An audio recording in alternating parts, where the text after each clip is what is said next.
தென்காசி மாவட்டம் குற்றாலத்தில் பள்ளி விடுதியில் உணவு உட்கொண்ட 9 பேருக்கு ஒவ்வாமை ஏற்பட்டு மருத்துவமனையில் அனுமதிக்கப்பட்டிருக்கிறார்கள். இந்து சமய அறநிலையத்துறைக்கு பாத்திப்பட்ட திருமலை குமாரசுவாமி கோவில் பள்ளி மாணவ மாணவியர் பாதிக்கப்பட்டிருப்பதாக தெரிவிக்கப்பட்டுள்ளது. 53 பேர் உணவு உட்கொண்டதில் 9 பேருக்கு உடல் ஒவ்வாமை ஏற்பட்டிருப்பதாகவும் தற்போதைய அண்மை தகவலானது வெளியாகி இருக்கிறது. அந்த 9 பேருக்கும் மருத்துவமனையில் சிகிச்சை அளிக்கப்பட்டு வருவதாகவும் தெரிவிக்கப்பட்டிருக்கிறது.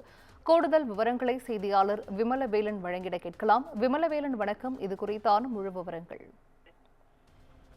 வணக்கம் சந்திஜா. தென்காசி மாவட்டம் குற்றாலம் பகுதியில் செயல்பட்டு வரும் இந்து சமய அறநிலையத்துறை கட்டுப்பாட்டில் உள்ள அரசு பெண்கள் மேல்நிலைப் பள்ளியில் உள்ள விடுதியில சுமார் 53 மாணவிகள் பயின்று வரும் நிலையில இன்று இந்த விடுதியில் காலை உணவு சாப்பிட்ட 11ஆம் வகுப்பு மற்றும் 12ஆம் வகுப்பு மாணவிகள் 3 பேர் தற்போது உணவு ஒவ்வாமை ஏற்பட்டு தென்காசி அரசு மருத்துவமனையில் சிகிச்சைக்காக அனுமதிக்கப்பட்டுள்ளனர். இந்த நிலையில அவர்களுக்கு தென்காசி அரசு மருத்துவமனையில் தீவிர சிகிச்சை அளிக்கப்பட்டு வருகிறது. அதைத் தொடர்ந்து தற்போது புன்னையாபுரம், கேரளா, போகநல்லூர் பகுதியைச் சேர்ந்த மேலும் 3 மாணவிகள் தற்போது சிகிச்சைக்காக அனுமதிக்கப்பட்டுள்ள நிலையில வேறு யாருக்கும் உணவு ஒவ்வாமை ஏற்பட்டுள்ளதா என்பது குறித்து தற்போது பள்ளியில் அதிகாரிகள் விசாரணை மேற்கொண்டு வருகின்றனர்.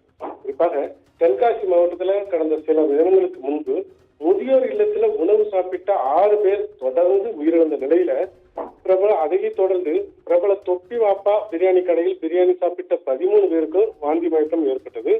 இதைத் தொடர்ந்து தற்போது மீண்டும் ஒரு புது பிரச்சனையாக அரசு பள்ளியில் உள்ள விடுதியில் உணவு சாப்பிட்ட மாணவிகளுக்கு உணவு ஒவ்வாமை நோய் ஏற்பட்டு தற்போது அவர்கள் தென்காசி அரசு மருத்துவமனையில் தீவிர சிகிச்சை பெற்று வருகிற சம்பவம் இந்த பகுதியில் மக்களிடையே பெரும் பரபரப்பையும் அச்சத்தையும் ஏற்படுத்தியுள்ளது குறிப்பிடத்தக்கது. விவரங்களை வழங்கியமைக்கு நன்றி விமலவேலன்.